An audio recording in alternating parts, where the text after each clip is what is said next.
Welcome to the Ref Room, hockey talk for referees, coaches, players, and fans. Broadcasting live on Facebook, YouTube, and Twitch. With your hosts, Smokin, Silz, and Baumruck. Live. The Ref Room starts right now.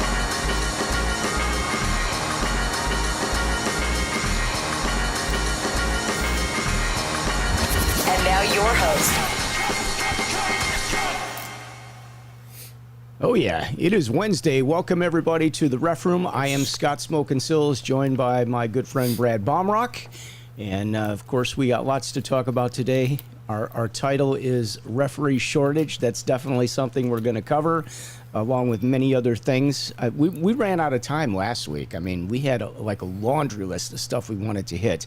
So we got a video we'll share with you today and a few other things. So, I guess the hot topic really, though, is the referee shortage. I mean, there is no doubt that not just hockey. I mean, every sport's got a shortage right now. But, hockey is in full effect right now. And I don't know about you, but I did work a game over the weekend. One referee. How did it go? Yeah. Great. Well, I'm sure it went. I'm sure you didn't have any slow stoppages. You just got the puck and hurried up, right? No, it's awesome because I get the players to push the puck up to me. Let's be honest. We're working one man, get the players to push the puck up to you and keep it moving. Something that I think that we need to be teaching players anyway. And I'm a big fan of this. And I see this a lot with out-of-town teams when they come in. I think the out-of-town teams are really good at this, and I don't think our local teams are as good at this.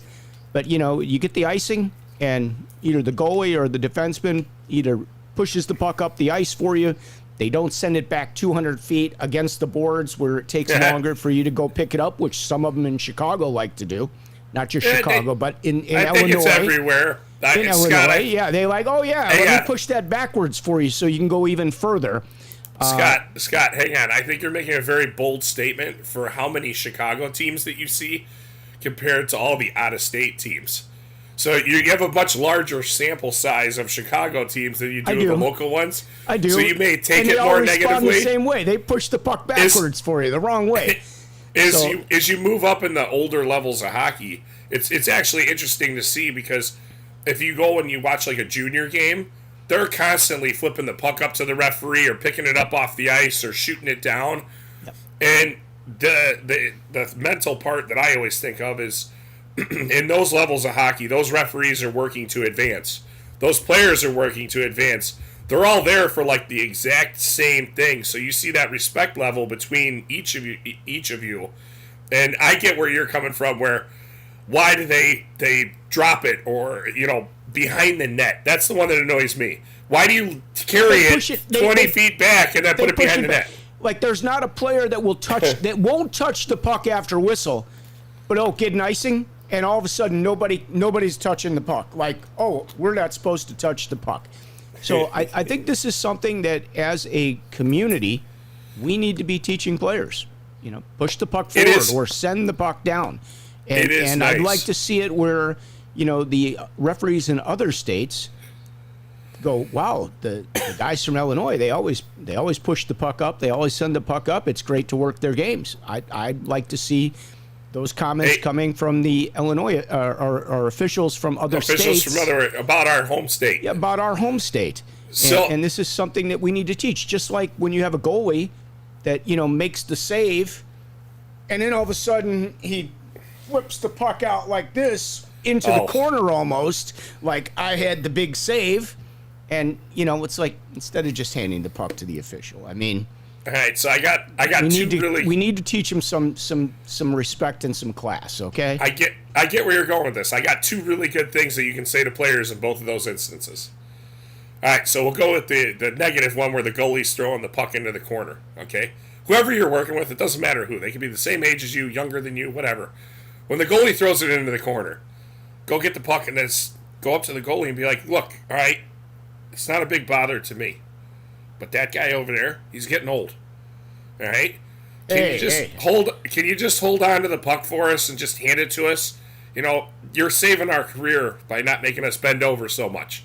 Most of the goalies laugh about it. They know you're just messing with them anyways.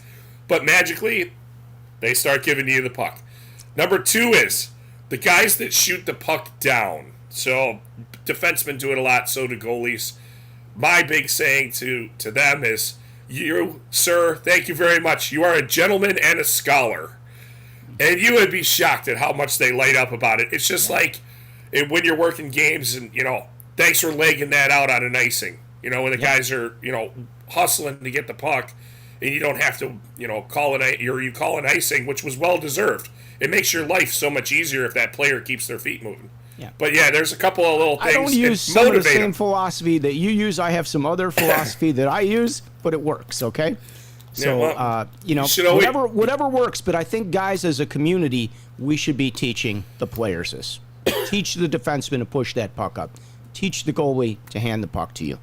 If they do. At any age. And, when they do, thank them. Yep. Give them some kudos. Make them feel good about themselves. Make them, one that I like to use on the goalies is, like if they don't pick it up, well, at the higher level, the really good goalies, they always hand the puck to the official. And guess what?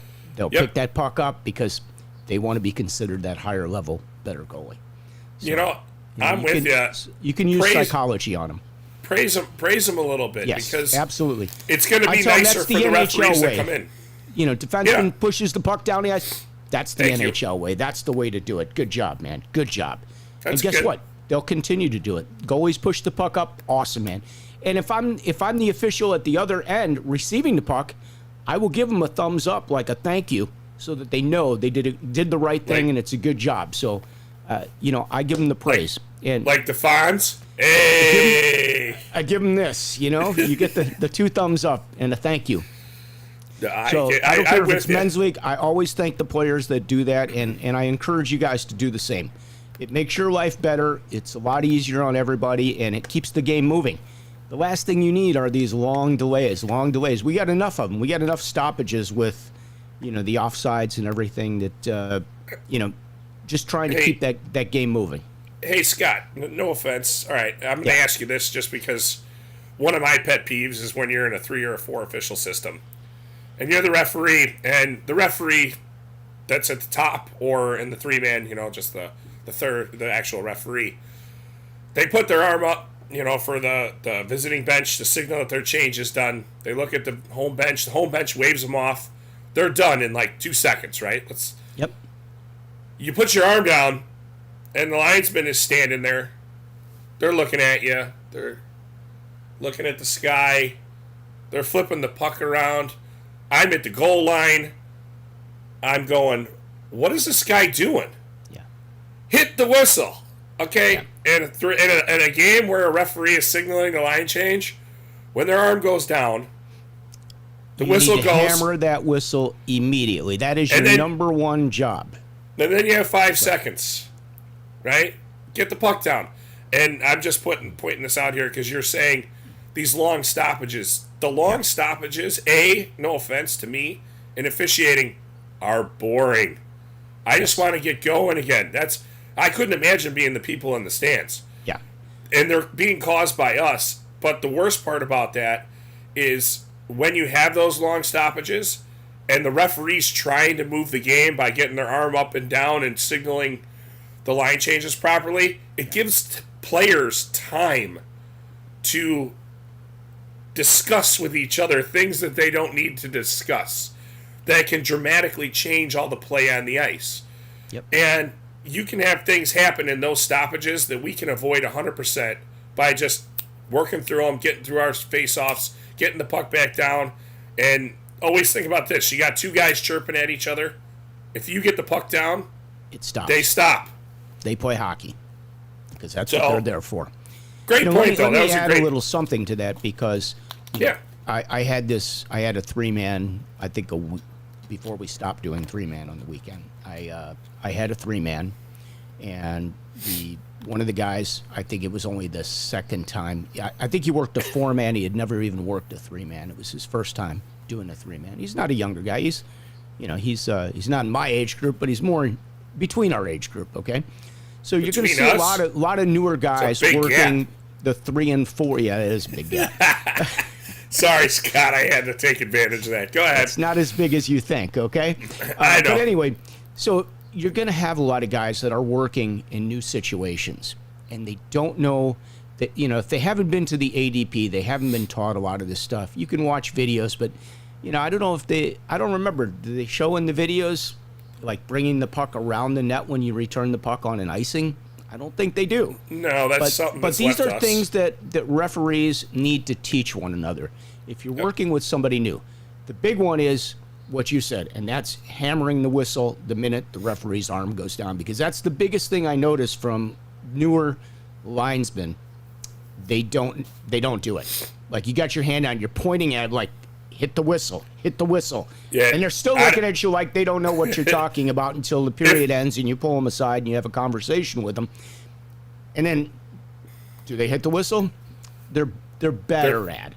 They're better. Yeah.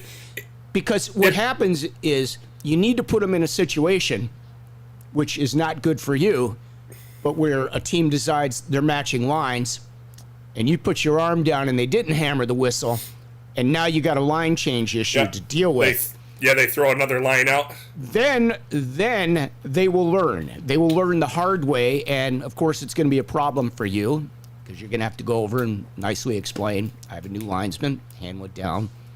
Yeah. You're gonna have to explain it to the coach, who's not going to want to hear it, but it will put the guy under the bus at that point, and he will learn real quickly what to do. Let's not get to that point. Let's teach these guys what to do before it comes to that. I agree with you, Scott. And the big thing is, too, you're going to come across officials. I think this happens every day, even though I think it's happening more with the shortage. But if you're the senior official, and I don't mean like senior, where you're getting Like, 'cause your you're my age? AARP card soon. But if you're what's considered the senior official on that game, you need to help out the other officials. Like, some officials, too, when they're new, they don't even realize that, you're working a 3 or 4 official system. Oh, the linesmen are going to be bumped across the side. What bench do I stand in front of? Like, the visiting team bench from the beginning of the game and beginning of periods, and then the happy bench after that. Okay. Yeah, why don't you explain the happy bench for those of you out there that may not know what that is? The happy bench. It's the happy bench. The happy Who do bench you think is the is one happy? Who's the team that's happy? Well, they found a bunch of eludes from 1975 and still have them. No, the happy bench is, after a goal, one team got scored on, one didn't. Take the idea and say the happy might bench. Be happier You're probably going to want to stand in scored. front of that bench, just because calls do happen, bang bang plays. There's close offsides when goals happen.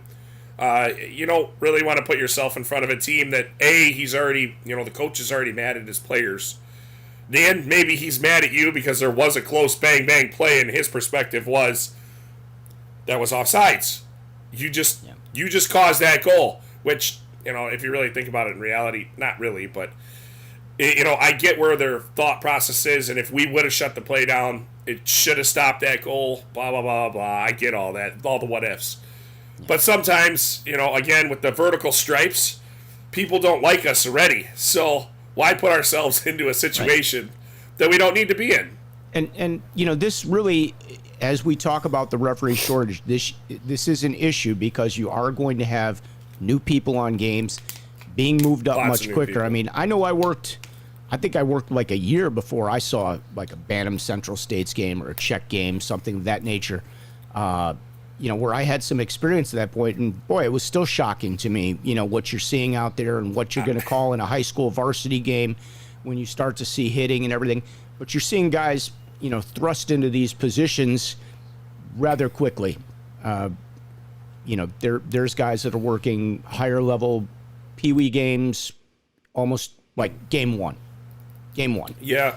And there's nothing you're just going to have to work with your partners. You're going to have to work with the coaches. And I had an interesting situation because I had that game the other day. I told you I worked as a one man. And it was a Pee-wee house game. Like it was a piece of cake. No issues. But, every time the puck came near like the blue line, the one coach kept putting his hand up. And that's going to piss me off. If you don't know it, I'm going to tell you now. It'll piss me off. Did I tell you it pissed me off? Because it'll piss me off. Yeah, you told me the story, and you got more mad than this the last time. I went over to the guy, and I'm like, "Did you have a question? Because you got your hand up in the air." Huh? Well, you keep putting your hand up. Oh, I was trying to help you. Did I ask for your help? No. So you don't need to help me. It's disrespectful, you know. Well, we ended up, you know, the guy was a nice guy. I was putting the nets away, and that's going to lead me to another point. But I was putting the nets away at the end of the game, and he actually came back out, and we had a conversation. And he said, "Hey, I'm really sorry." I said, "Well, here's the thing. You know, you're working. This is Pee Wee House. You're going to end up with a lot of new level 1, level 2 officials out here, and they are learning the game, just like your players. You know, your player didn't know which side to line up on. Okay, we're going to have officials that aren't going to know which side to line up on because they are learning. It may be their first game, it may be their 5th game, or it may be the first game that they're not being mentored. You know, they are learning the game too. They are learning their position. They're learning how to call icing. They're learning how to watch play and skate at the same time. I explained all this to him. And he apologized. He was like, "Wow, I never thought of it that way. I am so sorry. Like, I didn't realize that." They assume that everybody that comes out there is, you know, at a level that they know everything. And I think coaches don't always understand that. And that's a good point. So I think, you know, having conversations with some of the coaches, I think you just complimented yourself for a good point. That was awesome. I got to give you credit. I mean, if I can't compliment myself, who will? Okay.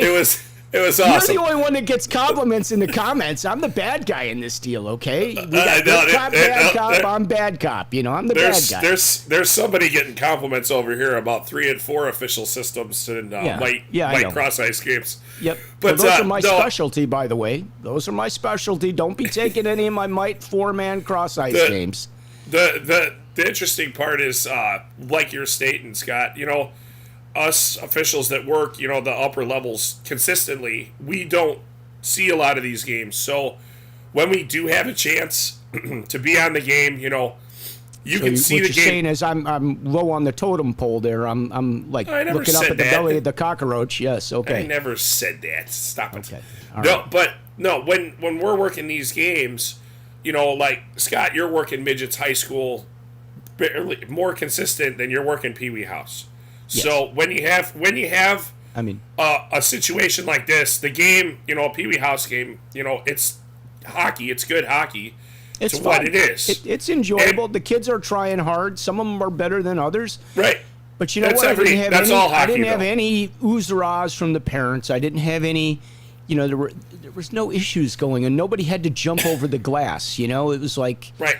Like, because we understand the game, and I think they get that, like, you know what you're doing out there, hopefully. All right, so let me get back to this point here.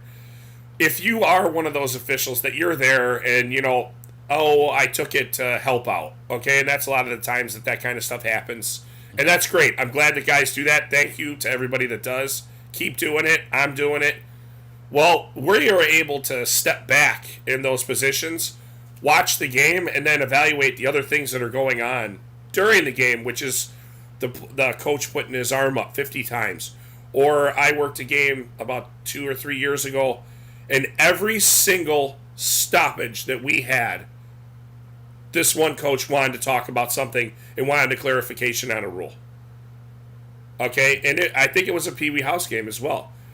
And after the game, I was like, look, hey, I'm just going to tell you this.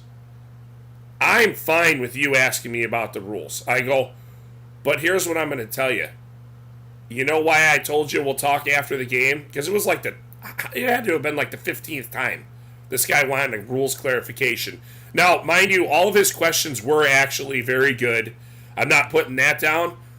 But I felt like I was taking a closed book test. And all he was doing, in my mind, was trying to find some place that he could catch me and trip me up to scrutinize me and then, you know, be able to harass me. And I said to him, I go, look, we got to talk about this.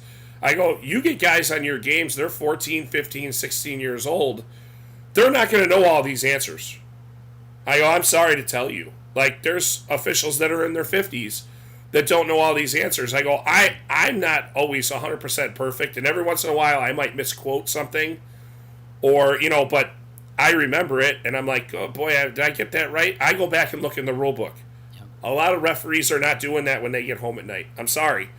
But I was like, look, you got to stop this. So just along your point where he's putting his arm up every 5 seconds, it's no longer, he's not coaching. He's not even arguing for a call, or she. They're just becoming a nuisance to the game. Exactly.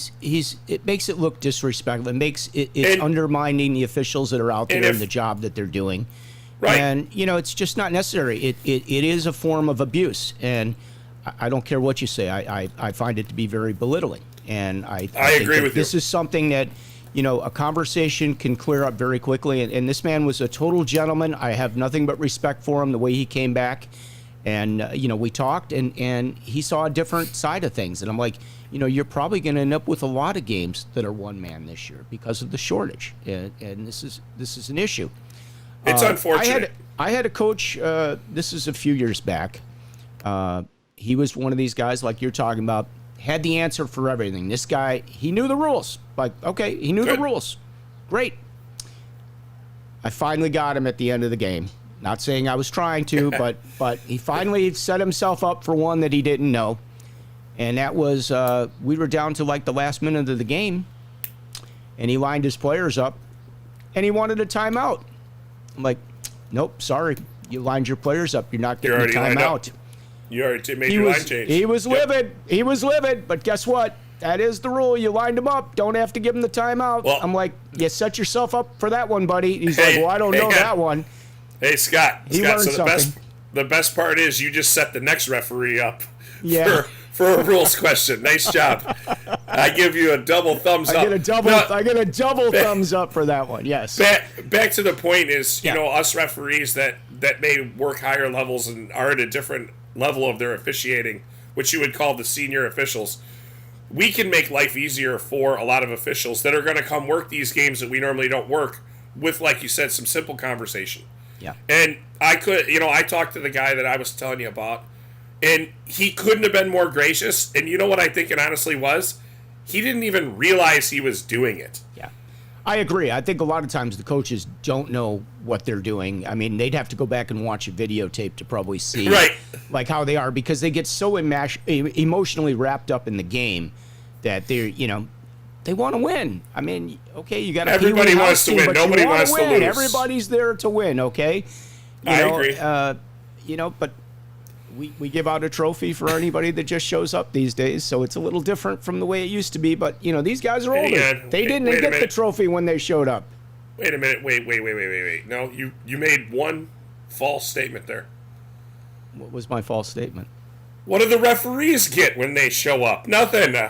Abuse. Well, now, every now and then, now people actually say thank you for coming out, or a player comes up and thank you for the coaches have taught them to do that, and that's very nice. It's very nice. Be nice if they paid you a little bit more to go with that, but it is what it is. So we're going to talk about that later today, because we do.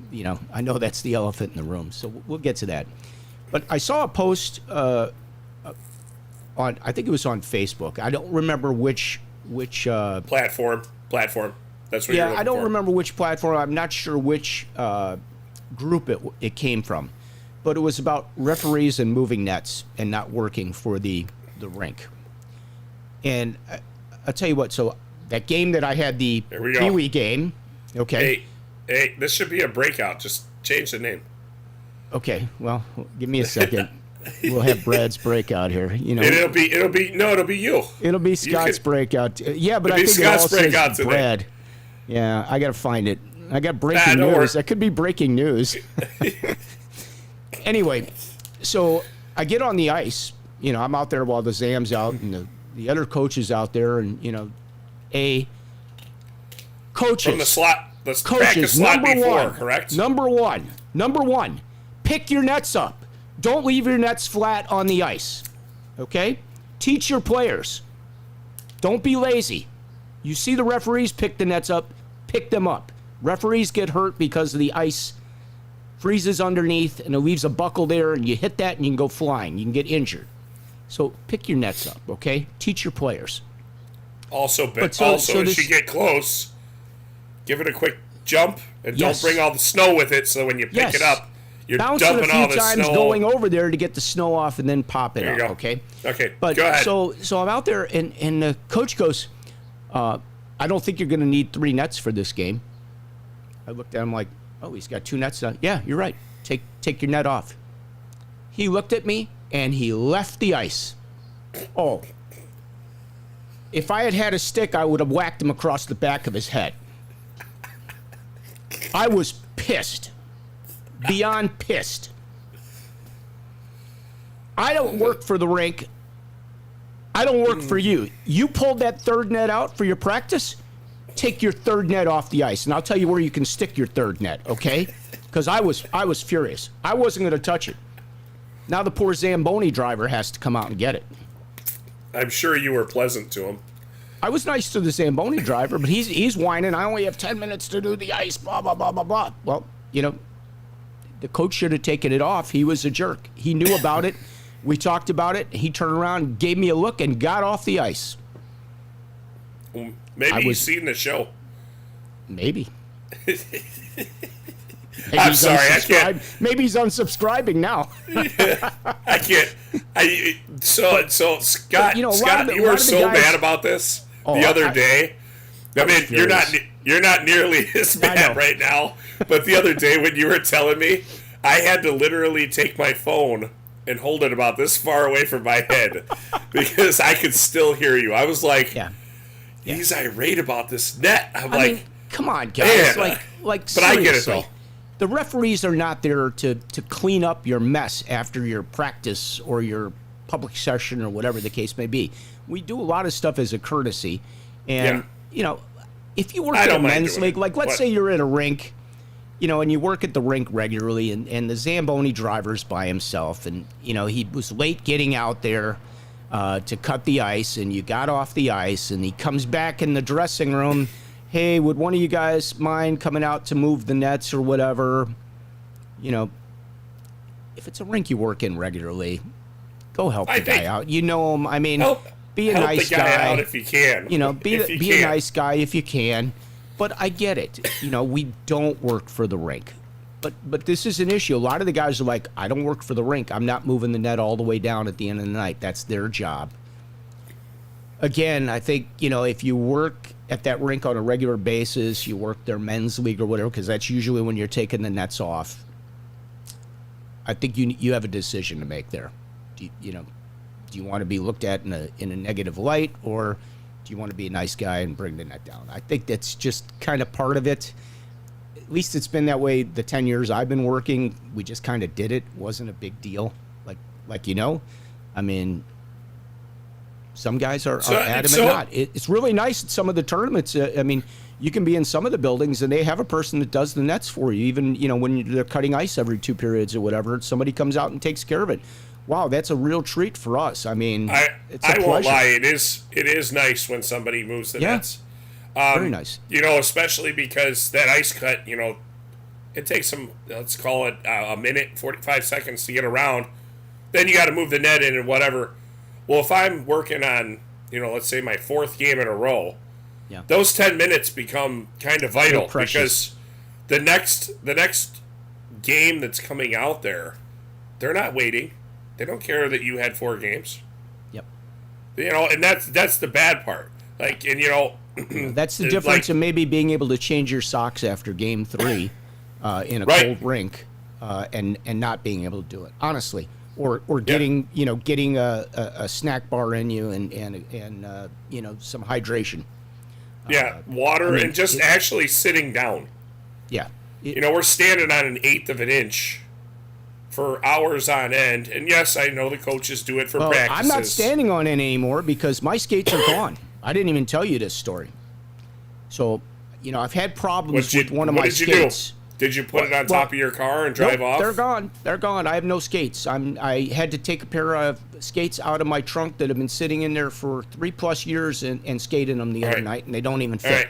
All right. I had my skates. Tell me they're the skates. All right. So at the front, it's the regular curve of the toe, but tell me it's one of the ones that's got the back that come straight off. You know. I said they're like been sitting for 3 years, not for 30 years, Brad. All right, well, you know, I tried. You don't screw Come on, it. It was doesn't funny. have the screw in the back of it, okay, with metal blades. Yeah, I mean with metal Whoa, hooks. hey, hold on. Anyway. What, So what yeah, are you talking about? I've had Wait. problems. I've never had problems with the left skate. I got a left skate that's had a problem. Like I'm in pain constantly when I'm working. So I had them, took them in.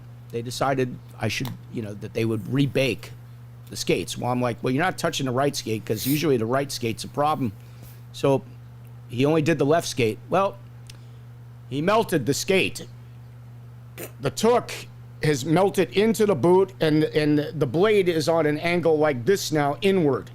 I wish you had these. So I would like to see them. Now I had to drop them off last night at the pro shop. That's all I had to skate on. They don't have any skates for me.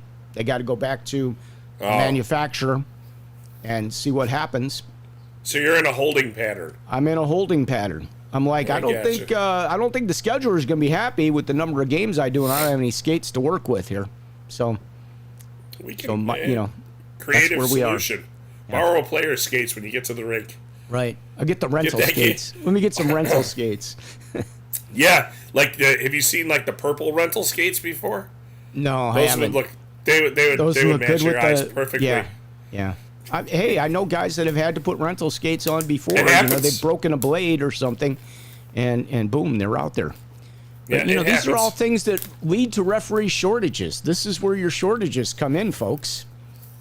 Somebody skates get screwed up. You got no skates, you can't work, right? Yeah, it's an excellent point because these if you are snap some steel, and luckily enough, nowadays it seems that for some reason people have extra pieces of steel laying around always. Yeah. Like it's kind of interesting because I had somebody break steel 2 years ago, and the coach was like, "Hang on, we got a pair right in here. Hang on." And That's awesome. The guy got on the bench and he took his skate off, and they put the steel in, and That's awesome. I mean, my skates that I have now have that quick release. They got the little screw in the back of them the that little you can screw, pop the blades out. I think that's amazing, and I didn't buy a second pair of blades yet. I'm kind of glad I didn't because those skates are gone now. But I think guys need to start thinking about having a backup pair of blades. I always kept a pair in the car, like a pair of skates, like in an emergency, somebody could run out there and get a pair. I think I have 3 pair back there, but I have a set in my bag. But it's only one though now because I had been carrying it for so long. I must have dropped it or and I snapped one of the pieces. yeah. And it happens. It doesn't happen often. I had a pair of skates. Let me tell you about this, Scott. So I'll never forget. I had this pair of skates I was probably 21 or 22. And, you're not making a lot of money then. You're just refereeing. You're trying to get to, junior hockey and semi-pro hockey, and you're going to school, and, you're probably living at your parents' house. Well, I had this pair of skates that when I would walk on rubber or something, every once in a while the steel would fall out of it. Like it would just fall right out. And I just take it and I pick it back up, put it right in the skate. It never fell out once. Pick it back up and put it back in. Never fell out once when I was refereeing.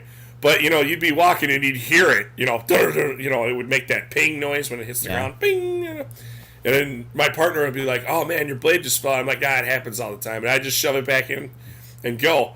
So it's kind of interesting. Well, you see the players on the ice now, they lose a blade every now. I mean, they break a blade, they lose a blade. Yeah, it happens. It's more common than it used to be. I had a goalie with a broken blade, and he's out there trying to wait for a whistle with the broken blade, and, never saw that growing up. I never saw a pair of blades break. Yeah, blades break. They never break saw blades way more break than back they in used my to. day, okay? Like, they were, they were probably thicker and stronger. They're probably made of less thinner and lighter parts. Yeah, well, it's true. They're also made in a different country than they were made in back then, so that could have something to do with it. I remember a game a couple years ago, and we're out there, and it's in a Southwest rink, and it's me and 2 guys that we actually worked junior hockey together, umpteen years ago. Now I'm starting to have to say that it's getting more realistic, but anyways. So we have a center ice face-off. It's a 4 official system. And this guy takes the face-off. He literally falls down afterwards, His steel fell out of his skate. Play goes down the one side right away. Guy's trying to get up. He gets up, he gets up and he puts his foot down. He falls. Gets up, puts his foot. So I'm the referee. I grab him and I start moving him over to the side. The one linesman whips across the ice, grabs him, gets him over to the other linesman who switched sides, came over, and then we got him through the door and we kept playing the whole time. And it was like, a 20, 30-second thing. We could have a game of that. That could be like a referee relay, Well, what's interesting is the one referee's down there watching it and plays going on, and it took the village of the three of us to get this guy off the ice because I brought him to the boards. The other guy got him down the boards, and the other guy's opening the door and telling the bench. Wouldn't it have been simpler just to blow the whistle? Why interrupt the game? Which leads me, now I'm... Why interrupt the game? To another point. One of our regular viewers here, that's on, that we know very well, a good friend of ours that works games, one of the nice guys.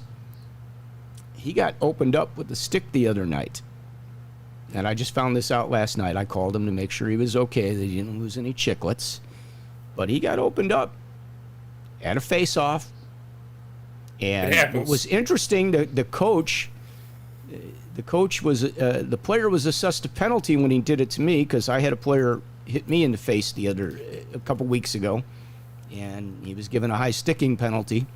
And the coach reminded me of that yesterday. He goes, "It's funny. He was out there. He was your partner that day, and he got opened up this time." So he might be watching. I got to look at the comments and see if that person is watching. He usually watches.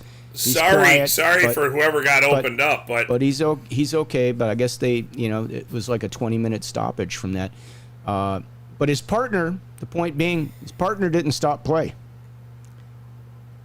Did he not notice? If you're refereeing with me, and I see you get hit with a stick or go down, my focus is going to be to make sure you are okay. And if you are not okay, I am going to shut play down and help you immediately. And guys, right. I think you need to be very, we always tell people in working 3 and 4 man how important it is to be looking at your partner all the time. You watch your partner as much as you watch the game.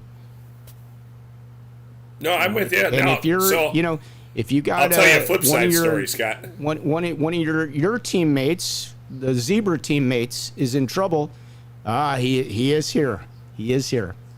Is it okay if I mention who it is? I'll wait for that comment. Scott, I'm fine with it. No, I know you're fine because he's in the comments. He goes, "I'm here, Scott." So he basically has identified himself. But honestly, we talked about this. And I'm not saying who his partner was, so nobody knows. But if your partner gets injured or you see a partner, you got an official that goes down, you see they're struggling to get up, you need to shut play down. I hear you. But again, shut play down, guys. Again, though. Yeah, he said okay. I'm always the standpoint of it's Brian. Brian. Hey, and I'm not. I'm just saying. I'm using this as a learning tool, so other officials know what to do. And stuff happens to us out there. I mean, I got my leg broken in half. Crap happens. Okay. Yep, it does. We get hurt. We do. It could be the last time that we go out on the ice every game. Remember that. You get puck shot at you. You get hit. And again, USA Hockey, and I'm just suggesting that they need to teach the coaches to teach the players to be more mindful and more respectful of the referees that are on the ice. And I don't mean that from a whining, bitching situation, but I mean it from if you're going to go put a big hit on somebody, make sure there's not a referee right behind that guy when you're going to go put that big hit on that you want to do. You need to back off a little bit. We have guys that are over 40 years old working. I'm not saying guys 30 want to take that hit in certain situations, or maybe they're in a bad position at the time. Hey, Scott, there's some guys that'll take that hit, and both players will fall down, and they'll be like, "You want to come back and get some more?" Yeah. Look, I totally get that. We do have some guys that can do that, but we also have some 12-year-old kids out there, some 14-year-old kids that are Hopefully working. There's not a big hit in those games. Well, but that's what I'm talking about. And this is where they need to be respectful. I get it. But I think this is something that coaches need to be aware of, and I think they need to teach their players this. I remember I'm a being big taught. proponent of this being respectful. I never shot pucks at referees. I never checked anybody into a referee. I mean, you get near the ref, that he's not in your game. I'm sorry. You guys may feel differently, but I'm just telling you, I think that we need to be respectful. We got No, I get it.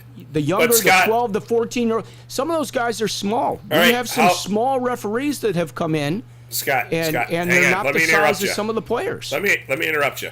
I'm All on right. my soapbox. How do you I'll take a pause. how do you propose that they teach them? Because ice is $700 an hour, right? So you're talking 60 minutes. That's 10 minutes. $10 a minute. No, this is something that's Is this in the something they dressing- can This is teach? off the ice. This is off Right. the ice. This is And the dressing room. bench. This Yep. is a team meeting when you're talking to your team, and it's something that you don't mention once in a year. It's something that you continue to talk about. It's not anything that's teaching on the ice. It's not costing you any money to teach respect. Just like you would pull your player aside if you were on the road and he's doing something that's inappropriate, or not getting along well with other teammates or whatever, or he's not handling his money well, whatever it is. Some of the life lessons that they learn on the road, it's the same thing. It's a life lesson. Right. You need to know that when you're going to go make that big hit, like, you don't want that 14-year-old official behind him that's going to get crushed by a kid that's 6 feet tall and 220 pounds. All right. So interesting enough, my wife brought up what I was trying to tell you, and then the soapbox got going. Then Yeah. there was a train that came across and hit the soapbox and carried it down all the way from Soldier Field to Arlington Heights. And Okay. it got there All right, like so a bullet train. before you get your story in, Brian took 4 stitches to be closed up for that, and he finished his games. Nah, it's a flesh had to wound. Would you nick yourself shaving? I'm kidding. See, that's I feel just for wrong. you. See, that's just wrong, man. I'm sorry. Oh, you stuff- don't. Oh, Why does a player have his stick up around your face in a face-off? The puck is on the ice, isn't it? So Yeah, why I is the know. stick blade up here? This is hear stuff ya. that coaches need to be teaching. I hear Like, how many players do you have that show up at a face-off dot that don't even know what to do once they get there? Like, they don't know where to put their stick. They don't know what they're trying to do. So what do? They whack you in the shins. I'll let you continue. I'm gonna Okay. just. I'm I don't watching see. Squid I'm Game for the preventing second you time from again. putting your own children under the bus here, but that's what you're going to do. So you My go kids- right ahead. No, I'm not. We're actually gonna bring up the stoppage of play and the hurt official. Yeah. So I was lining a game, 3 official, with 2 guys that are very, very good officials, like top-notch officials, right? Top And top we're dogs. working like 3 midget games in a row, which doesn't happen a lot. So all of us are lining 2 and reffing 1, right? As we're going. So I'm lining. I put the puck down. Stick comes up, catches me right in the nose. Okay, breaks my nose because I had broken my nose like 6 times before that refereeing. Blood starts coming out. I immediately pop my hand on my face. The door was in the corner of that face-off spot. Play had gone down the ice. I literally got off the ice and left to go find a feminine product to stick into my nose, which works if you ever break your nose. And the 2 guys on the ice didn't realize till like 5, 15 seconds, 20 seconds afterwards that I had even left. So they just kept playing without me. The one linesman was bouncing back and forth, going between the 2 blue lines, and the referees going up and down the ice. And then all of a sudden there's a stoppage, like a minute and a half later. I'm gone still. They still don't know where I'm at, They dropped the puck and they kept moving. They kept playing, and then I came back out there, and they're like, "Where'd you go? Like, what happened?" I'm like, "Dude, you didn't see that stick come up and hit me in the face?" And neither one of them saw it because the puck went down, and the center won the face-off immediately to his winger, and his winger spring played it to another guy that was already trailing down the ice. So both of them had to go so fast they didn't even realize it. So it's kind of interesting. We didn't stop play. They didn't recognize it. Of course, they both felt bad about it afterwards. Yeah. But, it happens. And, try to keep an eye on your partners. But it was impressive that they just kept refereeing, and I was gone. Like, aliens could have flown into the building and kidnapped me, and I don't think they would have known what to do. But the game kept going. Something hovering above. Yeah, it was definitely an experience. This was probably 10 years ago, somewhere in there. My wife, that's what she put in the comments. Yeah. But the other interesting part is that we're talking about coaches talking to their players. So my son over the weekend decided to take 3 penalties in one game. Thank you very much. He's proud of it still. We've already had a conversation. The one thing that we're seeing a lot of is the 4 penalty and the 12 penalty suspensions.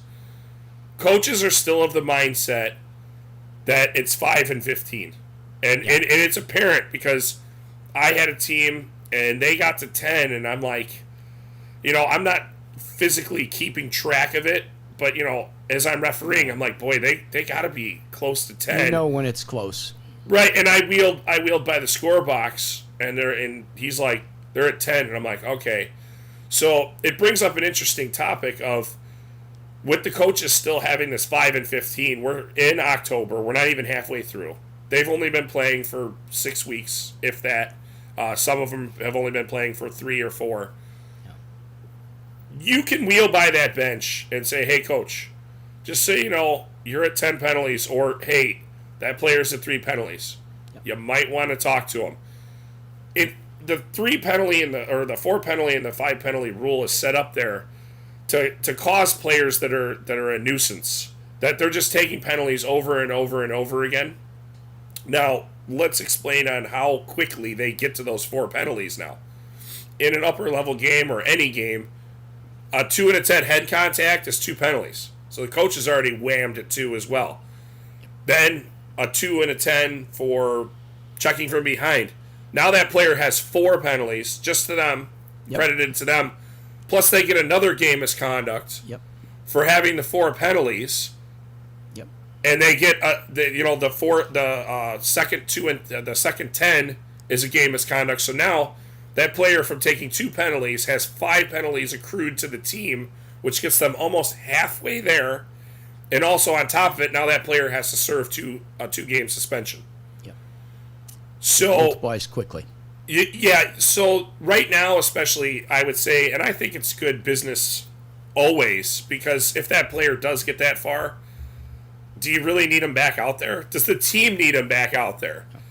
Like, I had a player the other night. He took 3 minor penalties. They get to 3. He was aggressive in front of the net, and he ended up with three minor penalties. But his coach didn't play him in the third period because he didn't want to lose him. He's a good player. He's a big boy, and he contributes a lot to their team. But coach was smart enough to know he's going to get a 4th penalty. So he sat. Right. He didn't play the third period, and guess what? He was really the only guy that he took all 3 penalties that the team received that night. It happens. Interesting about this coaching thing, it triggered something that I remembered. So during my game Sunday, I forget what game it was. I called the first penalty on the one team of the game. There was only one other penalty before it, so it's the second penalty of the game.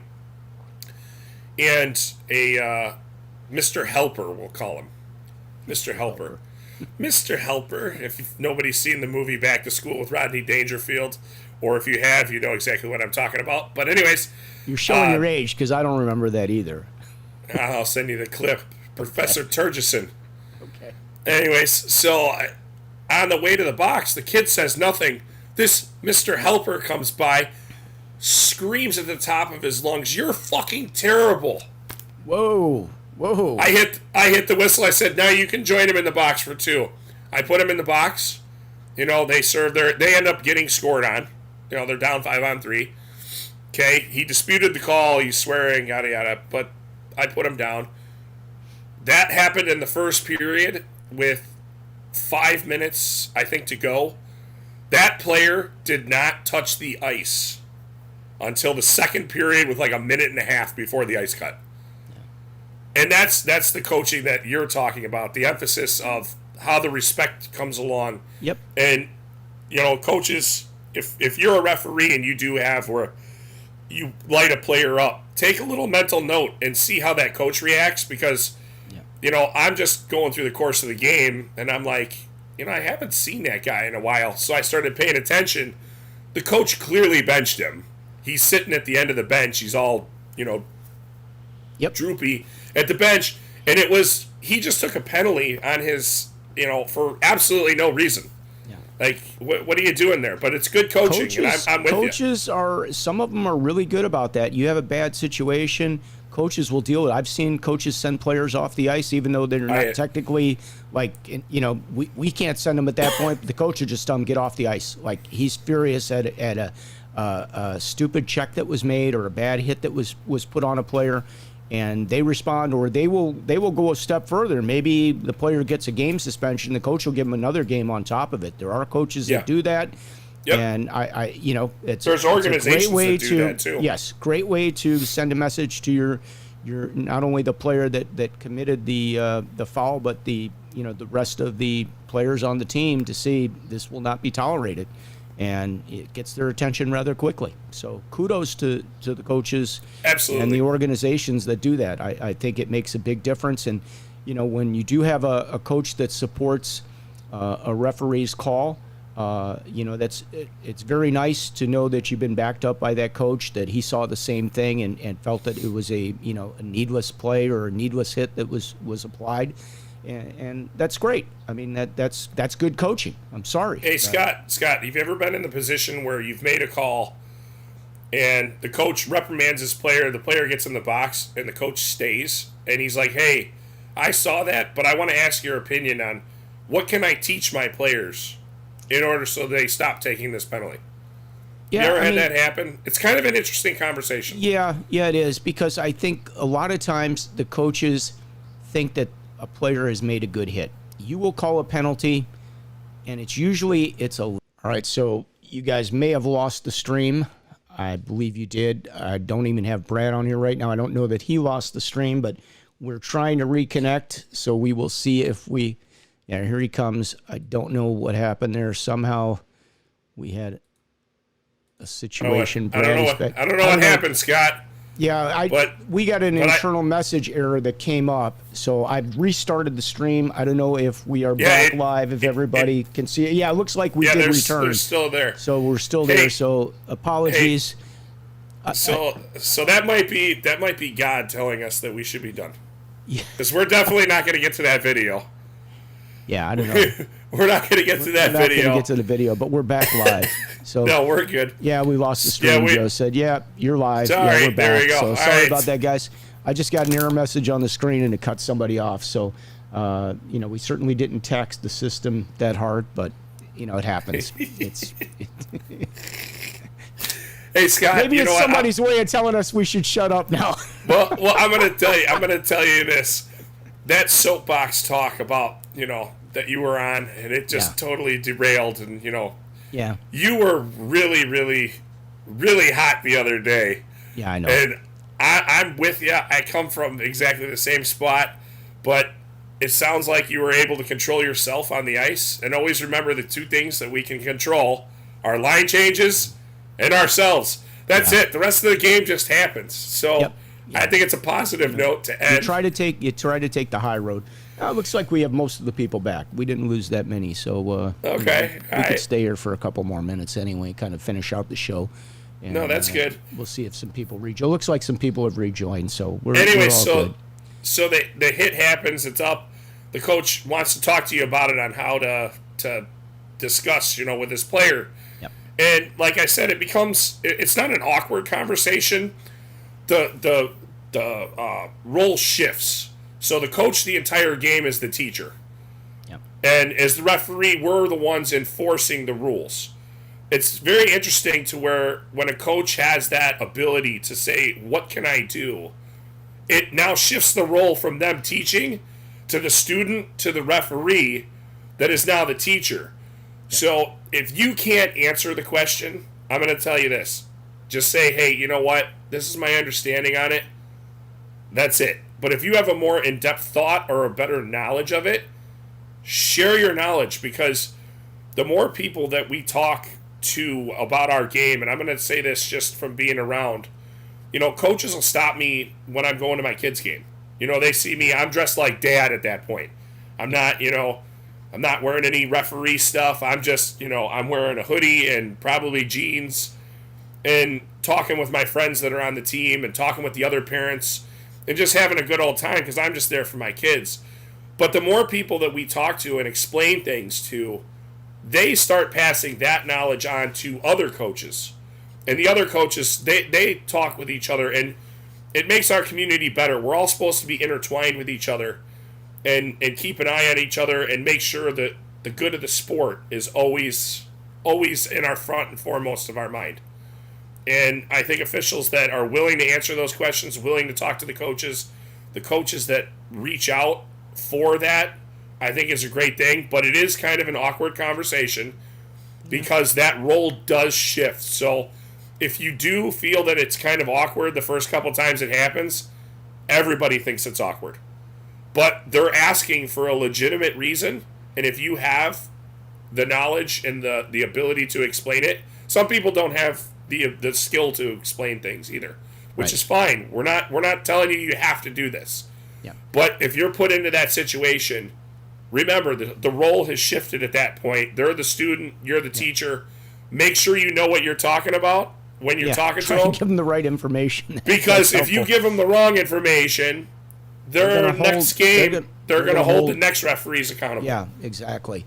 And that's a really good point that you make. But, something else, like earlier in the season, when you are calling a penalty and we've had a rule change here, stop and explain to the player, even while you're putting them in the box, like, hey, this is why you got this penalty. And, sometimes they'll be like, okay, I understand it. Or, they'll ask you, like, what did I do wrong? And it's the similar situation. But even the player wants to know. And if you can explain that to them and, briefly and help them to not make that same decision to hit that person the way they did or whatever, that, they'll learn from it. And that's a good thing. Scott, things happen, too, throughout the game. The players take penalties. They don't mean to take them.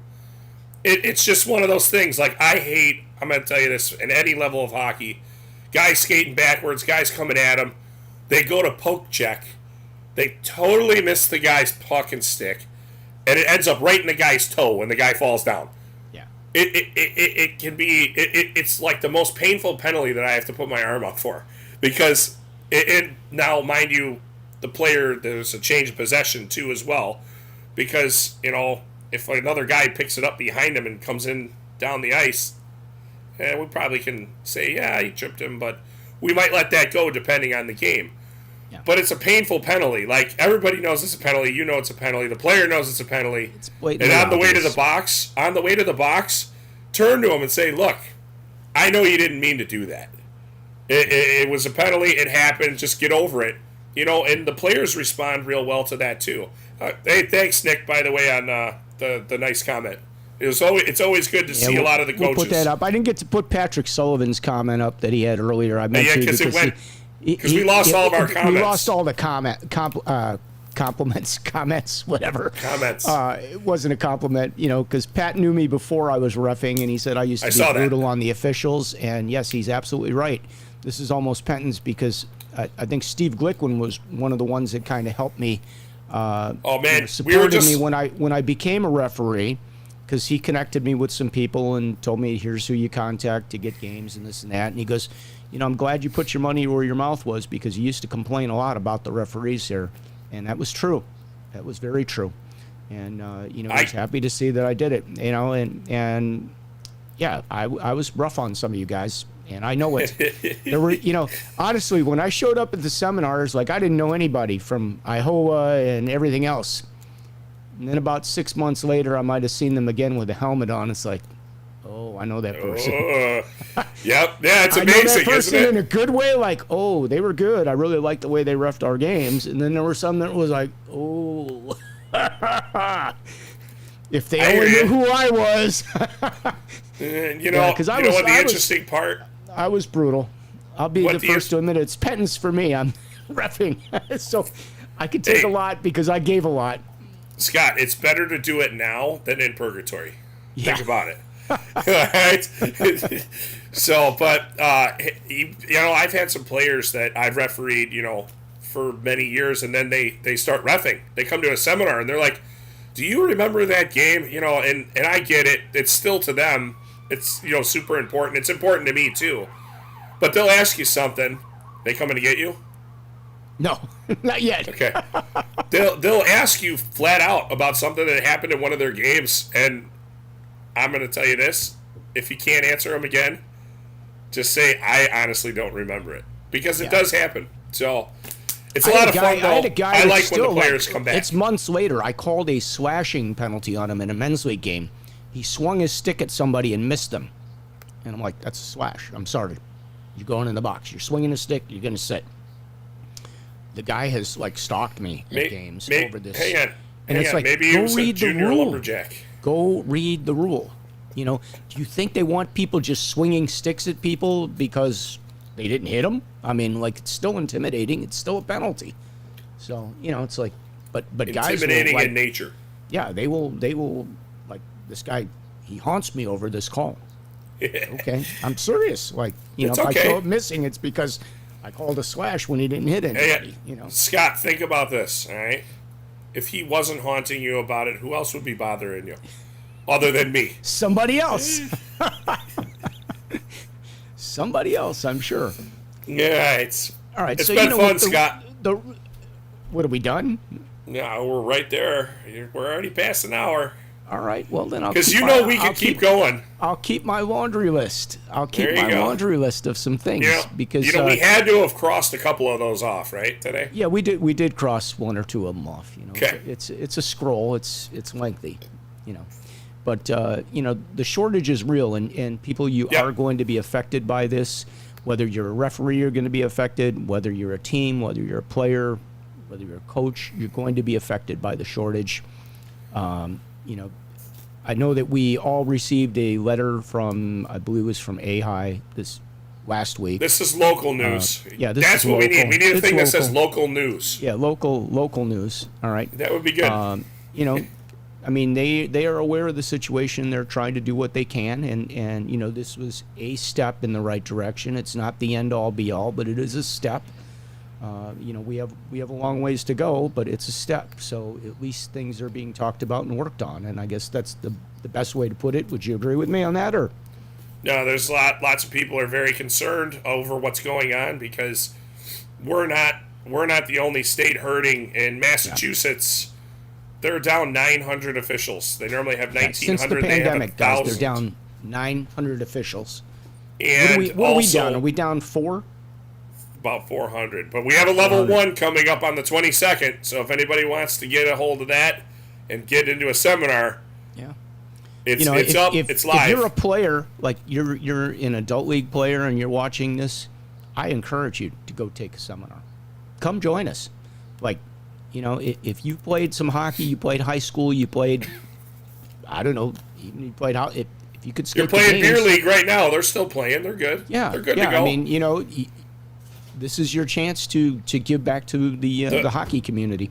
You know what, Scott? And I'm going to take this right out of it, and you're going to say I totally agree with this. You know, You I've hope. been doing this. No, I know you will, because we've talked about it. I started this when I was 16, and you know, everybody in my wedding and stuff, they were all from hockey. A lot of them were from hockey. A couple family members, but I had hockey people and everything. It becomes a part of your life. And the biggest thing that we hear from guys, especially that are in their 40s or 50s, they come out to a referee seminar for whatever the reason is, and then they start reffing, and then they go, man, I wish I would have done this 20 years ago. How many times have I said that? I told you you were going to agree with me. And I'm going to tell you, I had filled out the paperwork. I paid the money and sent in, you know, to get the test probably 20 years ago. And when that book came and the test was this thick, I never heard from anybody. Nobody ever called me up and said, hey, we saw that you registered. We haven't received your test back. Is there some reason why? Nobody ever reached out and said, well, you know, here's the process, or here's what you can do to make it easier and get through this. You didn't have a mentor. I didn't have anybody pushing me. The reason I ended up being a referee this time is I had a guy on my team that was a referee, that was a friend of mine, and he pushed me to take the seminar, and he pushed me through. and he's like, here's what you're going to have to do. Here's what you're going to get. This is how you're going to do it.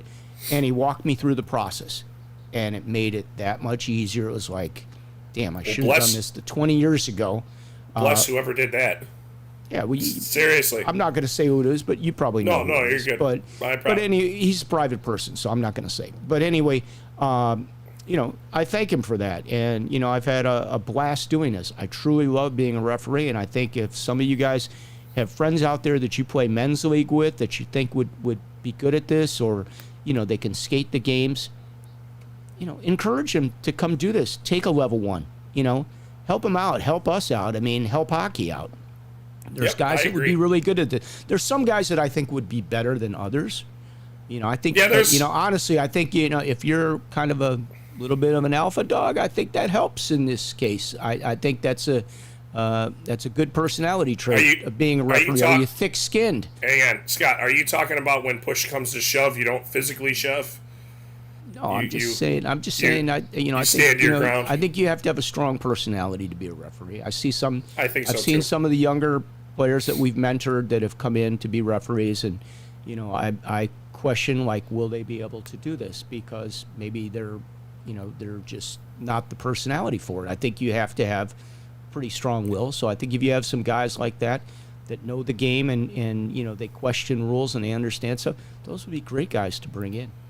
Not Scott, only that they would learn more about the game that they love, and it would continue their career in hockey. I mean, I'm not gonna lie, I'm over 60 years old. Okay, the B team of Johnny's doesn't want to keep me anymore. Okay, let's be real honest. Well, hey, Scott, my days were numbered. So this is keeping me in a game that I love. And guess what? I'll age out soon from being a hockey referee. Maybe I won't age out from working a peewee or a squirt game, but I'm probably going to age out from doing U18. I don't really care to do U18 AAA right now, to be real honest with you. I'd like to live to see another day, but this is where Scott, you are. At some point, you will age out from it. So enjoy it while you can. Yeah, okay. Is my mic? Yeah, your mic doesn't work. It must be, because that was that was just a tirade. Okay. The one thing that you put out there is the personality factor. I've seen young officials where I'm like, I don't know if they're going to make it, right? And amazingly, some of these individuals come out of their shell after a little while. Yeah. And it's because of more experienced referees who then are like, yo, what are you doing? Like, you gotta talk. Like, you can't be like this. Like, and they come out of their shell, and it's like a totally different person, like 3 or 4 years later. Yeah, and they develop to their personality. all of them that have done it, I give them the ultimate support. It's great. There's some guys that, they reach out to other referees. If you have a referee that's reaching out for knowledge or something like that, give them that knowledge. It could be the one thing that changes either them reffing or them quitting. And it could just be a simple email or, a text, a 2-second phone call.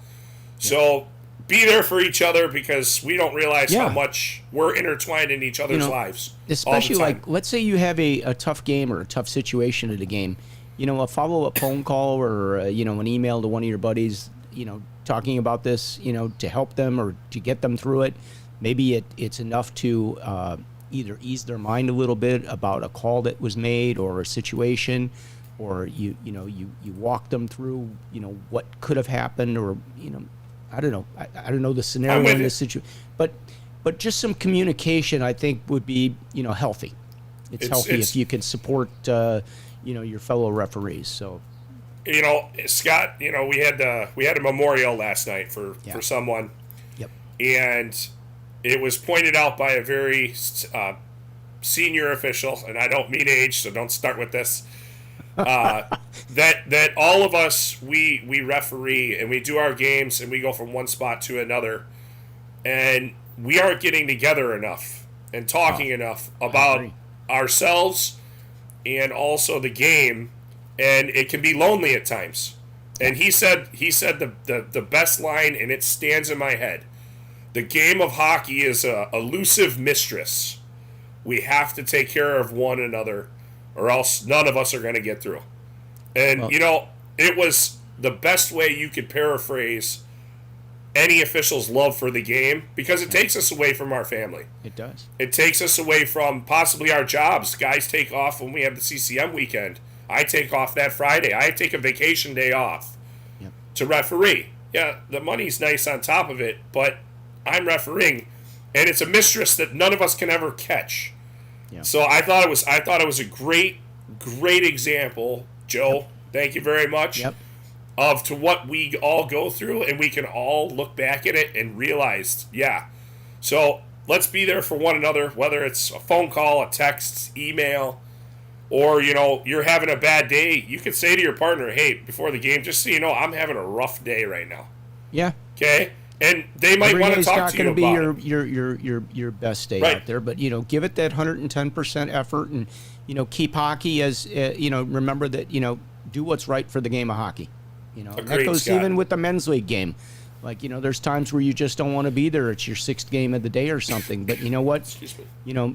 Give it the respect that it deserves, and give the players the respect that they deserve, because, they are having you out there, and you did put in for that game. It's not their fault that maybe, you're tired. It's your 12th game of the weekend or whatever the case may be. Give it your all.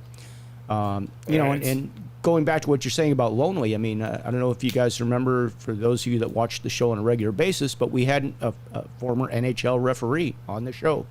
And, Bob, first thing he said, it's a lonely job. They do not, if you want to go the distance in this, for all you young guys that are doing the ADP and working the other leagues and moving up, and we have guys that work the AHL that we work with on a regular basis. We have guys that are all striving to try to get to the NHL, but they are not flying on the private jet with the team. They are not staying as a crew where they get to hang out with one another and they're traveling together. It's lonely. They're driving in a car long distances. They are they're catching a flight and they're flying coach. They are not flying. It's a lonely job. You're away from your family and everything else. So. It's a good point, and it's no different. I mean, we go point A to point B all the time, and we're in the car by ourselves 90% of the time. Maybe you catch a game with one of your buddies, and you can ride together, and it's kind of cool because you can talk about the game before and after, and maybe even share a libation after the game or something. You may stop and get a burger or something. So a libation, that was libation. It's a big word. It's a big word for me. You used it properly, too. It's a big word, yeah. It's a big word. All right. Let's end it on a positive note today, Scott. I like that. We'll end it on a big word. Yeah, well, let's end it on a positive note, since last week was ended on a sad note. Yeah, so. But, kudos, hey, thoughts and prayers with Millsy. And, for all you guys that were out there and his last family. night. Yeah. It was great. Yeah, we do this really every Wednesday, guys. Please hit the subscribe button, hit the notification button. We'll be back next Wednesday. You guys have a great week. Take some extra games. I know we all need to be out there working, so go do your thing, and we will see you next Wednesday right here on the Ref Room. Peace out, everybody.